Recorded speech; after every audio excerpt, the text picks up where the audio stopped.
Salut à tous, Mohamed Sissoko. Aujourd'hui, je voulais qu'on essaie de parler de perspective. Je pense, et par expérience, ce que j'ai compris, c'est que lorsque tu t'engages sur un chemin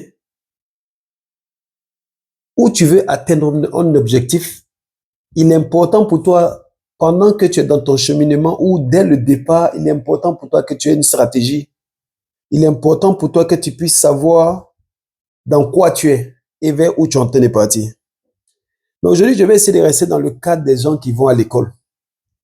Comment expliquer le fait que chaque année, on a beaucoup de personnes qui sortent des écoles avec des diplômes et ces personnes-là n'arrivent pas à avoir du travail.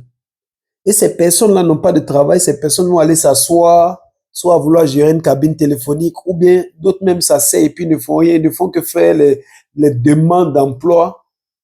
Souvent, d'autres le font pendant des années. Et moi, voilà la contribution que je voulais amener. Je pense que toi qui es en train d'aller à l'école, tu dois comprendre que la vérité d'hier n'est pas la vérité d'aujourd'hui. Pourquoi je dis ça? Parce que jusqu'à présent, il y a des gens qui vont à l'école pour aller faire des formations qui n'ont pas d'issue. Il y a d'autres qui vont à l'école pour aller faire des formations qui ne correspondent pas à une certaine réalité. Parce qu'aujourd'hui, ce que tu dois comprendre quand tu vas décider de prendre un chemin de formation, il faut tenir compte de la réalité où on est. Nous sommes dans un ère digital. Nous sommes dans un ère où on parle d'intelligence artificielle. L'intelligence artificielle qui est en mesure de pouvoir faire le travail que les humains font. Par exemple, en Europe, ici, vous allez voir beaucoup dans des supermarchés, les gens n'ont même pas besoin d'aller à la caisse comme on connaît où il y a quelqu'un qui est assis pour scanner leurs produits. Eux-mêmes, ils peuvent scanner leurs produits, payer et sortir. Donc, tu peux rentrer dans un supermarché, souvent, il n'y a qu'une seule personne et puis il y a au moins 10 caisses. Parce que tout est automatisé. Ça, c'est l'intelligence artificielle aussi qui est là. Ok, ce sont des logiciels, ce sont des trucs dématérialisés. On est dans un temps où, avec l'intelligence artificielle, tu peux même créer une vidéo juste en disant à un ordinateur ce que tu veux. Donc, je pense que il est important pour toi qui es en train d'aller à l'école, avant de choisir la formation que tu veux faire, il faut te rassurer que cette formation-là n'est pas en danger de l'intelligence artificielle. Parce que si ta formation que tu fais, l'intelligence artificielle peut te remplacer, tu es en train de perdre ton temps parce que ça ne va pas t'amener quelque part.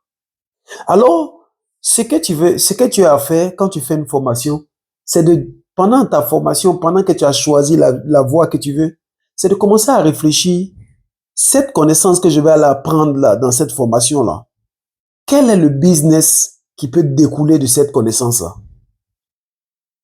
Parce que ce qu'on voit, on va voir des gens qui ont peut-être des, des diplômes en marketing, par exemple. Et ces personnes-là sont là en train de chercher du travail encore. Mais comment est-ce que tu peux avoir une formation dans quelque chose et lorsque tu n'arrives pas à avoir du travail, tu ne sais pas comment est-ce que tu peux utiliser ce que tu as appris sur les bancs concernant cette connaissance-là? Ça, c'est là-bas le problème. Hein. Parce que si tu es conscient que la connaissance, la formation que je suis allé faire, ou le domaine où je suis, ou la connaissance que j'ai là, voici le business qui est lié à ça. Tu trouves d'autres perspectives. Ça fait que tu peux, dans le cas où tu ne trouves pas du boulot, tu peux te lancer dans une activité personnelle liée à cette connaissance que tu as. Ou même si tu as du travail, tu peux créer une activité encore à côté parce que tu as compris le business qui est lié à ta connaissance. C'est comme par exemple, tu vas voir un docteur, il a tous ses diplômes, il est docteur, il travaille quelque part, mais en général, il ne connaît même pas le business qui est lié à la médecine. Donc, ça fait que il n'arrive pas à explorer d'autres potentiels qui peuvent s'offrir à lui par rapport à, à son domaine d'activité. Donc, cette vidéo, c'est juste pour te dire ceci. Avant de décider de choisir tel ou tel cursus scolaire, il faut te rassurer que tu n'es pas en danger d'être effacé par l'intelligence artificielle. Alors, il te faut faire des formations qui sont vraiment pratiques, qui sont vraiment des formations où un ordinateur ne peut pas te remplacer aussi facilement que ça. Sinon, tu vas te retrouver dans une situation où ton diplôme ne va être qu'un papier décoratif pour toi. Et pendant que tu es en train de faire ta formation, pendant que tu es dans un secteur, il faut chercher à comprendre le business qui est lié à ce secteur-là, le business qui est lié à la formation que tu fais.